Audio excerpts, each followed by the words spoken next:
بسم اللہ الرحمن الرحیم۔ السلام علیکم ورحمۃ اللہ وبرکاتہ۔ چراغ علم یوٹیوب چینل کے ذریعے ہم آپ کی خدمت میں حاضر ہیں۔ پنجاب ٹیکسٹ بک بورڈ کی کلاس 5 کی کتاب جنرل سائنس، اس کا ہم آغاز کر رہے ہیں۔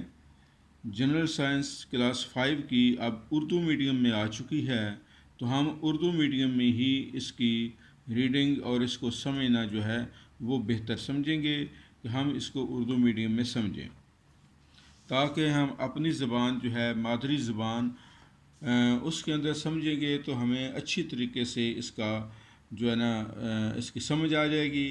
ورنہ انگلش میں بچے جو ہے یہ سمجھنے سے قاصر رہتے ہیں۔ ہاں البتہ ریڈنگ کرنا ان کو آ جاتی ہے، لیکن اس کا جو مطلب سمجھنا ہے وہ بچے ذرا مشکل سے سمجھتے ہیں۔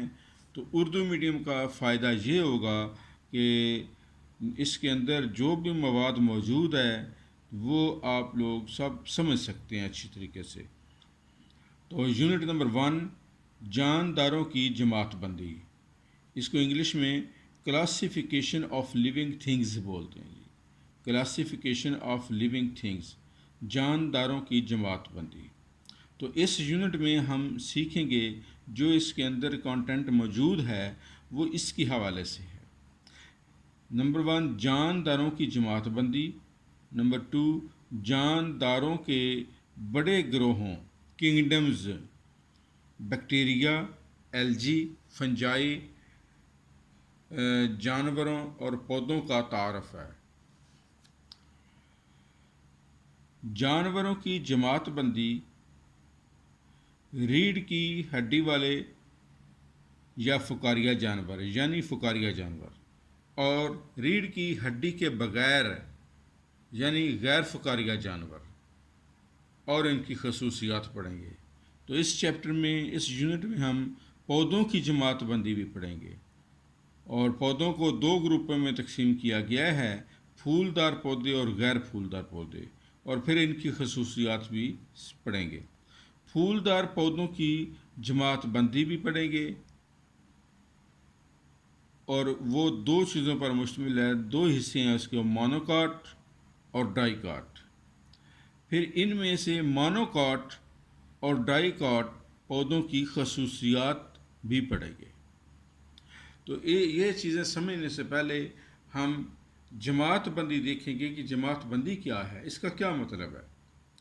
تو جماعت بندی کا مطلب مختلف اشیاء کو ان کی خصوصیات میں مماثلت اور غیر مماثلت کی بنا پر گروہوں میں تقسیم کرنا ہے۔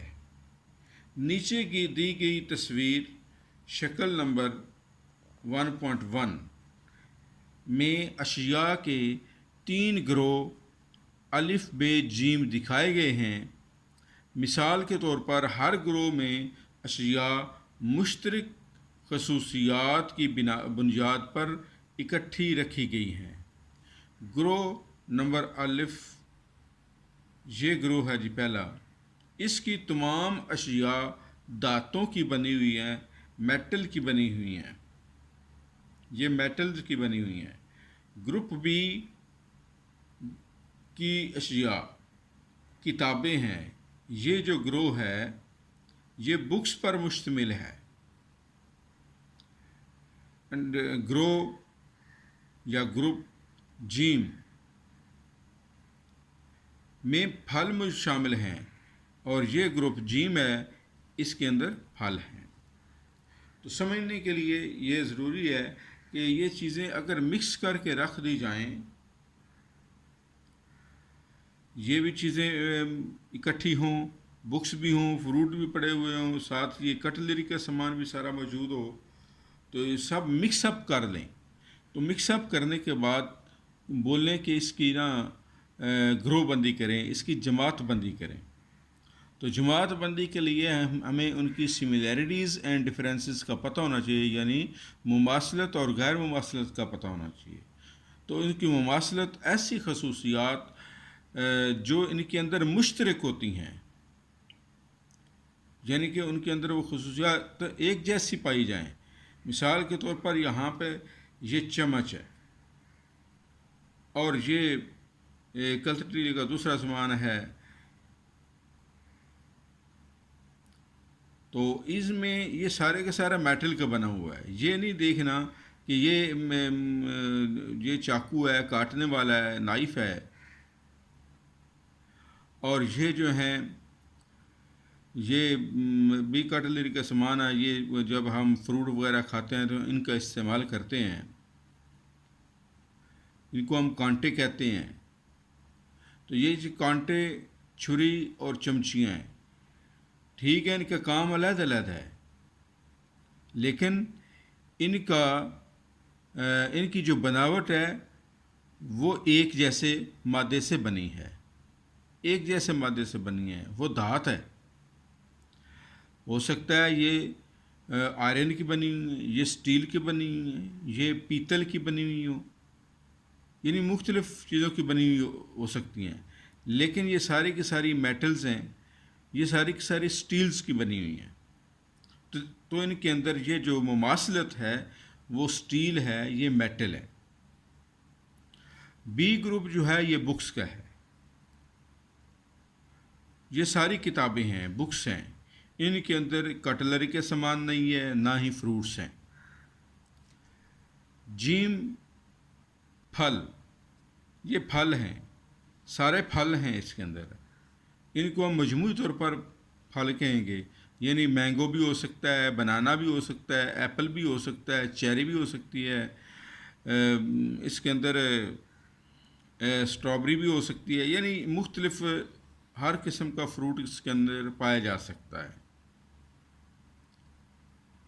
تو اس کی مماثلت کیا ہے؟ اس کی مماثلت یہی ہے کہ یہ فروٹ ہے. اسی طرح ایک اور ہم گروپ بنا سکتے ہیں, سبزیوں کا گروپ بنا سکتے ہیں, جس کے اندر بینگن بھی ہو, مولی بھی ہو, گاجر بھی ہو, گوبھی بھی ہو, آلو بھی ہو. تو اس طرح کی ساری سبزیاں اس کے اندر اکٹھی کر دیں جائیں تو اس کو ہم بولیں گے ویجیٹیبل گروپ, سبزیوں کا گروپ. اسی طرح کلاس 5 ہے. کلاس 5 میں اگر بوائز اینڈ گرلز اکٹھے پڑھتے ہیں تو یہ کلاس 5 میں اس کا گروپ علیحدہ علیحدہ ہو سکتا ہے. بوائز الگ, گرلز الگ. بوائز کا گروپ الگ ہوگا کیونکہ اس کے اندر بوائز بھی ہیں اور گرلز بھی ہیں. یہ ایک گروپ ہو گیا. اب ہم اس گروپ میں بوائز اینڈ گرلز کو پھر اور ان کی جماعت بندی آگے بھی کر سکتے ہیں. وہ کیسے؟ ایج کے لحاظ سے. ایج کے لحاظ سے ان کی گروپ بندی کی جا سکتی ہے. پھر ان کے قد کے لحاظ سے ان کی گروپ بندی کی جا سکتی ہے. گروپ بندی مختلف طریقے سے ہم ان کی سملیرٹیز اینڈ ڈفرینسز کی بنیاد پر کر سکتے ہیں, یعنی مماثلت اور غیر مماثلت کی بنیاد پر. تو گروپ بندی کی سمجھ آ گئی. اس کے اندر آگے ہم جماعت بندی, جانداروں کی جماعت بندی جو ہے اس کے حوالے سے پڑھیں گے.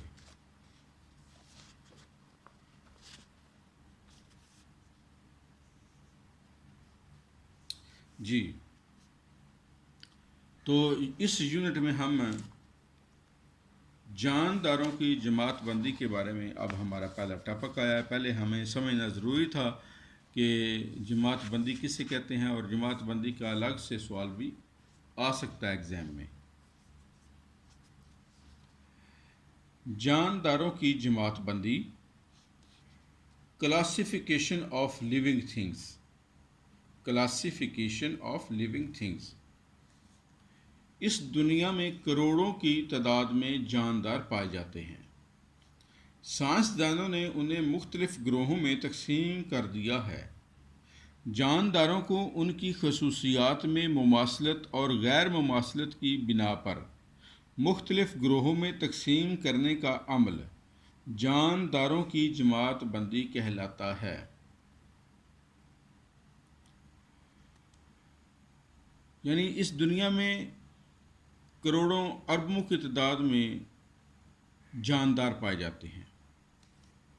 تو سائنسدانوں نے ان کو سمجھنے, ان کی پہچان کرنے کے لیے, کسی بھی چیز کی پہچان کرنے کے لیے ان کو مختلف گروپوں میں تقسیم کیا جاتا ہے تاکہ ان کی پہچان ہو سکے، ہم ان کو سمجھ سکیں یہ کون سا گروپ ہے۔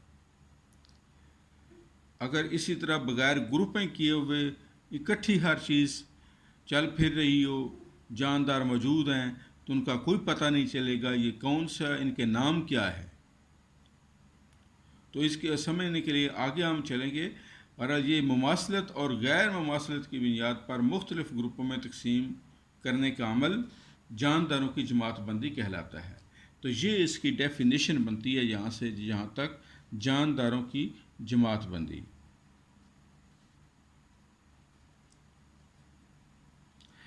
جانداروں کی جماعت بندی ان کا مطالعہ آسان بنانے کے لیے بہت اہم ہے، یعنی وہی بات آ گئی نا، جانداروں کو سمجھنے کے لیے، ان کی پہچان کرنے کے لیے، ان کا مطالعہ آسان بنانے کے لیے بہت اہم ہے کہ جماعت بندی کے عمل کے دوران سائنسدان کسی غیر مانوس پودے کا مطلب یہ ہے کہ جو ابھی ہمیں پتہ ہی نہیں تھا، ایک نیا پودا ہمارے سامنے آ گیا ہے، یا کوئی نیا جانور سامنے آ گیا ہے، تو اس کو اس کی سملیرٹی، جو خصوصیات ہیں، ان کی بنیاد پر ہم ان کا مطالعہ کریں گے۔ کیا ہے جی؟ جماعت بندی کے عمل کے دوران سائنسدان کسی غیر مانوس پودے یا جانور کی خصوصیات کا مطالعہ کر کے یہ معلوم کر سکتے ہیں کہ اس کا تعلق کس گروہ سے ہے۔ وہ جاندار کی پہچان کے لیے اس کا نام بھی تجویز کرتے ہیں۔ تو اس کا مطلب یہ ہوا، وہ جاندار جس کے بارے میں پہلے سے ہمیں علم نہیں ہے، یا وہ پودا جو نیا پودا ہے ہمارے سامنے آیا ہے اور اس کا ہمیں پتہ ہی نہیں ہے یہ کون سا پودا ہے، تو اس کے پتوں، اس کے تنے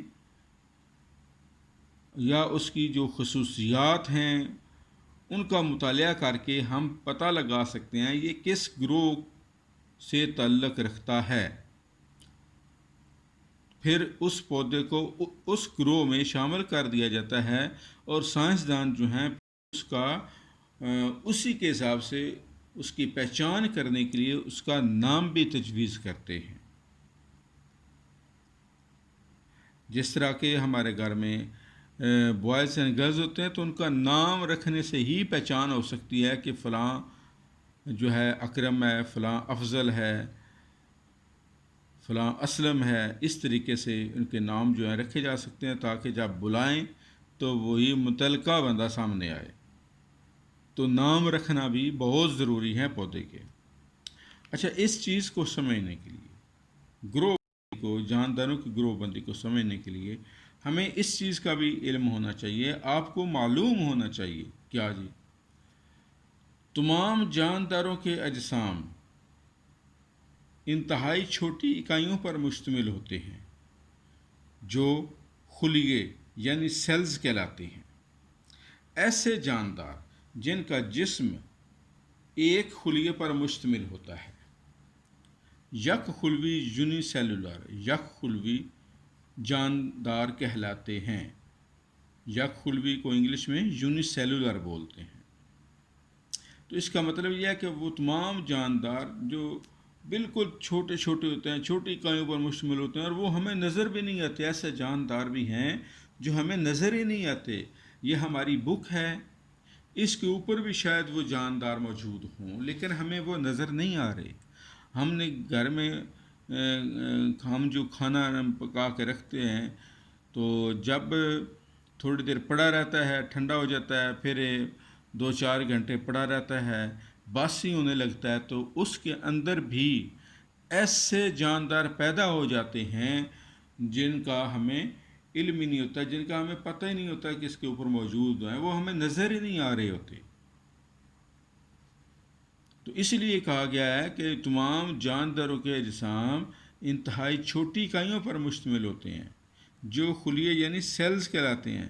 تو ایسے جاندار جن کا جسم ایک خلیے پر مشتمل ہوتا ہے، اس کے بارے میں ہم کہہ رہے تھے کہ جو ہمیں نظر ہی نہیں آتے، ایسے جاندار جن کا جسم ایک خلیے پر مشتمل ہوتا ہے، یک خلوی یعنی یونی سیلولر جاندار کہلاتے ہیں۔ پھر ایسے جاندار جن کے اجسام ایک سے زائد خلیوں پر مشتمل ہوتے ہیں کثیر خلوی یعنی ملٹی سیلولر جاندار کہلاتے ہیں۔ ایسے جاندار جن کے اجسام ایک سے زائد خلیوں پر مشتمل ہوتے ہیں کثیر خلوی یعنی ملٹی سیلولر جاندار کہلاتے ہیں۔ اب یہ وہ جاندار ہیں جو ہم دیکھ رہے ہیں، جو ہمارے سامنے موجود ہوتے ہیں، چل پھر رہے ہوتے ہیں، ان کو ہم کثیر خلوی ملٹی سیلولر کثیر خلوی جاندار کہلاتے ہیں۔ تو اس کے اندر پودے بھی آ جاتے ہیں، جو بڑے پودے ہم دیکھ رہے ہوتے ہیں۔ اسی طرح اس کے اندر جاندار کیڑے مکوڑے بھی آ سکتے ہیں جو ہم دیکھ رہے ہوتے ہیں۔ یہ سارے جاندار ہی ہیں، بڑے جانور ہیں، چھوٹے جانور ہیں، سب کے سب یہ جاندار چیزیں ہیں۔ تو جاندار چیزیں وہ ہوتی ہیں جو کھا پی سکتے ہیں، جو سانس لیتے ہیں، جو چھوٹے سے بڑا بھی ہوتے ہیں اور اپنی نسل کو آگے بڑھاتے ہیں، انہیں ہم جاندار کہتے ہیں۔ تو یہ جانداروں کی جماعت بندی ہوگی۔ جانداروں کی جماعت بندی کی تعریف یہ ہے جی، جانداروں کو ان کی خصوصیات میں مماثلت اور غیر مماثلت کی بنا پر مختلف گروہوں میں تقسیم کرنے کا عمل جانداروں کی جماعت بندی کہلاتا ہے۔ اور پھر آگے اس کی یہ اہمیت ہے، اس کو یہاں پر اہمیت لکھ سکتے ہیں کہ اس کی اہمیت کیا ہے۔ اس کی اہمیت یہ جانداروں کی جماعت بندی کا مطالعہ آسان بنانے کے لیے بہت اہم ہے کہ جماعت بندی کے عمل کے دوران سائنسدان کسی غیر ملموس پودے یا جانور کی خصوصیات کا مطالعہ کر کے یہ معلوم کر سکتے ہیں کہ اس کا تعلق کس گروہ سے ہے۔ وہ جاندار کی پہچان کے لیے اس کا نام بھی تجویز کرتے ہیں۔ یہ اہمیت ہوگی۔ پھر آگے تمام جانداروں کے اجسام چھوٹی اکائیوں پر مشتمل ہوتے ہیں جو خلیے کہلاتے ہیں۔ تو ہم یہ خلیے کی تعریف بن جاتی ہے جی، خلیہ۔ اور یہ جو ہے اس میں تعریف یہ بنتی ہے، یک خلوی جاندار کی یہ تعریف ہے، یک خلوی کی۔ اور ایسے جاندار جن کے اجسام ایک سے زیادہ خلیوں پر مشتمل ہوتے ہیں، اس کی تعریف یہ کثیر خلوی جاندار کی تعریف بنتی ہے۔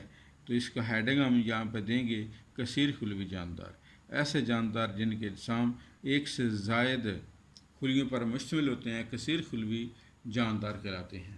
تو اس لحاظ سے یہ جو ٹاپک بتائے ہیں، ان کو ٹاپک لکھیں اور ان کے سامنے ان کے آنسرز لکھیں، ان کی تفصیلات لکھیں۔ تو تمام جو بچے جنہوں نے اس سبق میں حصہ لیا ہے تو انہیں چاہیے کہ اس کو اسی کے حساب سے اپنے نیٹ کاپی پر سبق کو اچھی طریقے سے لکھیں اور پھر اس کو یاد کریں۔ اللہ تعالی ہم سب کا حامی ناصر و آمین۔